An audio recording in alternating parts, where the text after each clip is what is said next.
Hello everyone. तो इस video में हम पढ़ने वाले हैं क्लास 9th का हिस्ट्री का chapter number 4 forest society and colonialism, जिसमें हम दो फेज पढ़ेंगे। वाई डिफोरेस्टेशन, जिसमें हम देखेंगे कि ब्रिटिश ने फॉरेस्ट को शिप्स, स्लीपर्स और प्लांटेशन के चक्कर में ख़त्म किया, और the rise of commercial forestry, जिसमें हमें बताया जाएगा कि ब्रिटिश ने कैसे फॉरेस्ट को कंट्रोल में लेकर विलेजर्स का जीवन पूरी तरीके से बदल दिया। आज हम लोग जो भी देखते हैं, बुक्स में पेपर, डेस्क, रंगने के लिए डाइज, मसाले, टॉफी का रैपर, बीडीज में तेंदू लीफ, चॉकलेट्स में साल ट्रीज के ऑयल, टैनिन से स्किन को लेदर में कन्वर्ट करने के लिए मेडिसिन के रूप में herbs, fuel, fruits, flowers, charcoal, यानी आज हम जंगल के बिना ग्रो नहीं कर सकते हैं। अमेज़न और बेसन घाट के जंगल के कुछ ही हिस्सों में आपको 500 डिफरेंट पेड़ों की स्पीसीज मिल जाएगी।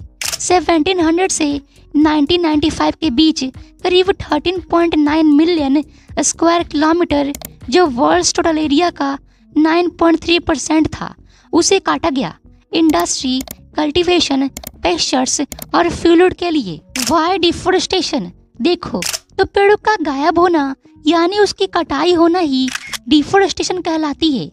लैंड टू बी इम्प्रूव्ड, 1600 में लैंड का 1/6 पार्ट खेती के लिए था, लेकिन फिर धीरे से ये हाफ तक आ गया।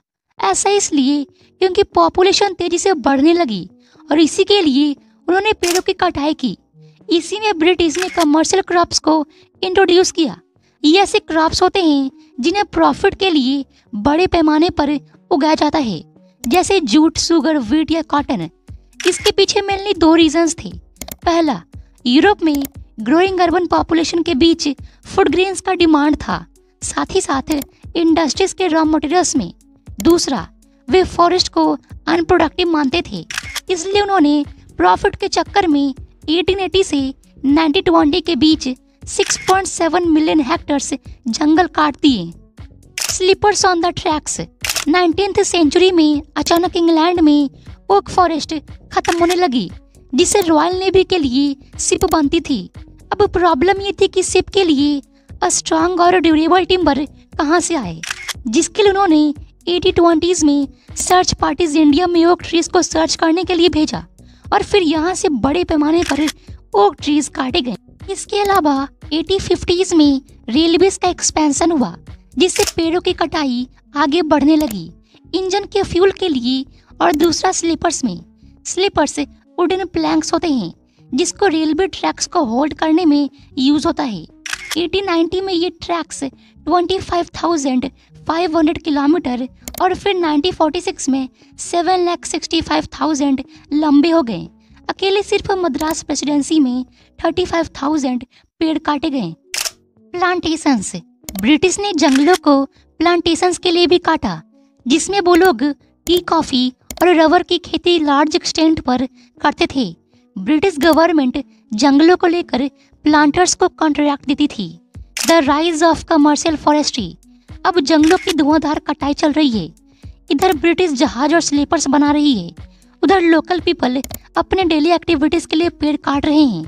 इसको देखते हुए उन्होंने एक जर्मन एक्सपर्ट डेट्रिस ब्रांडिस को first inspector general of forest बनाया, ताकि वो इसे संभाल सके।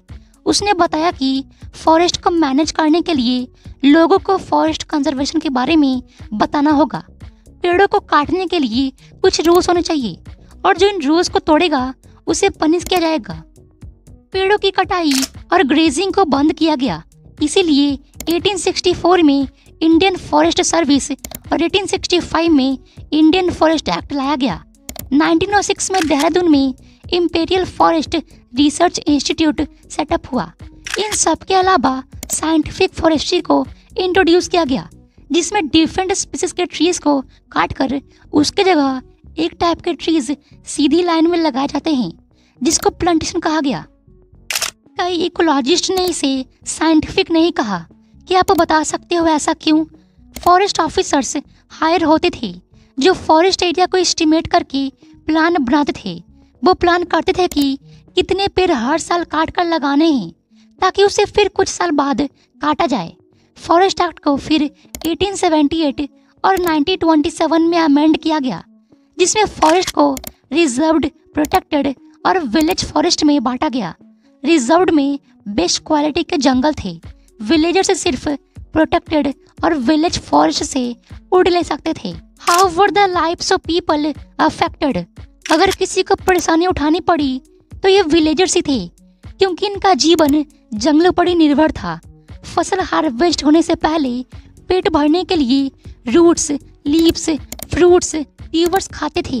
हर्ब्स को मेडिसिन, खेती के लिए योक्स या हल, बम्बू से फेंस, बास्केट या छाता, गॉड को खाली करके बोतल या बकेट, पत्तों को सीकर प्लेट्स, कप्स, सियाडी लदों से रस्सी, सेमूर की कटीले खाल से वेजिटेबल्स बचाना, महुआ के वायल से पकाना और लैंप जलाना, ये सभी चीजों में जंगल का एक बड़ा कंट्रीब्यूशन था।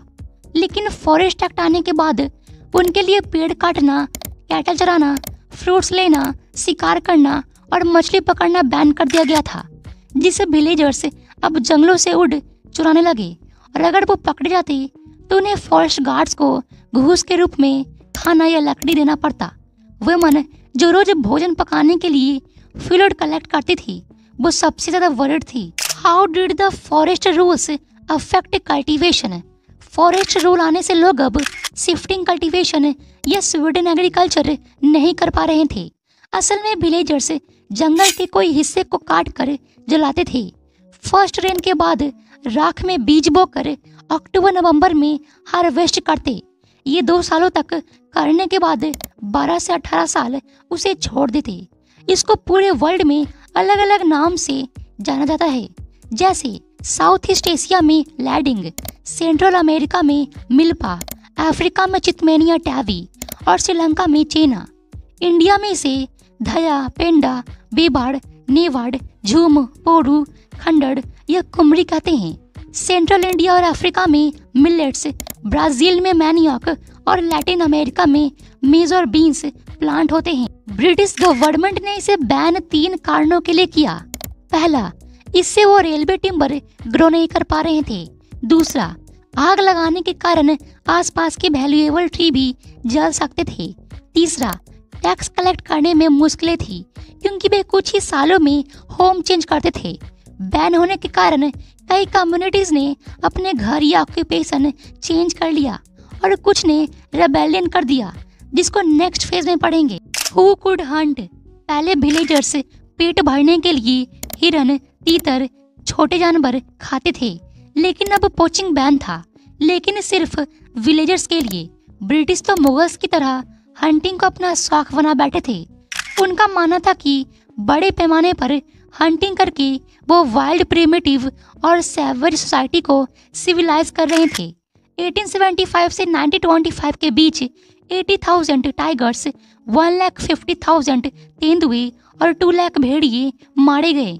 सरगुजा के महाराजा ने सिर्फ 1957 तक 1157 बाघ और 2000 लियोपार्ड मारा।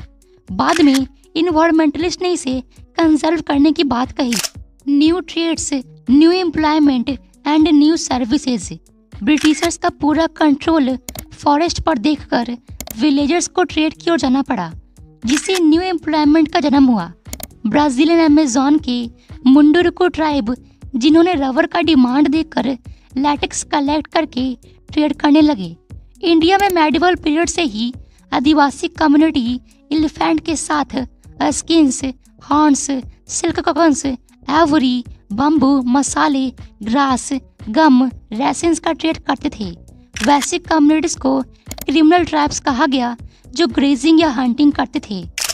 इसीलिए मद्रास प्रेसिडेंसी के कोराबा, कराचा, यरुकुला ट्राइब फैक्ट्री, माइंस और प्लांटेशन की ओर चले गए। इंडिया में आसाम में टी प्लांटेशन के लिए झारखंड के संथाल्स, ओरायंस और छत्तीसगढ़ के गोंड्स के कई मैन और वुमेन को लाया गया। इनके वेजेस कम तो थे और वर्किंग कंडीशन भी खराब थी। इनको अपने घर भी जाने की अनुमति नहीं थी। इसी के साथ हमारे इस चैप्टर के 2 फेज कंप्लीट होते हैं। बाकी के 2 phase, rebellion in the forest और फॉरेस्ट ट्रांसफॉर्मेशन इन जावा, आपको अगले वीडियो में देखने को मिलेगी।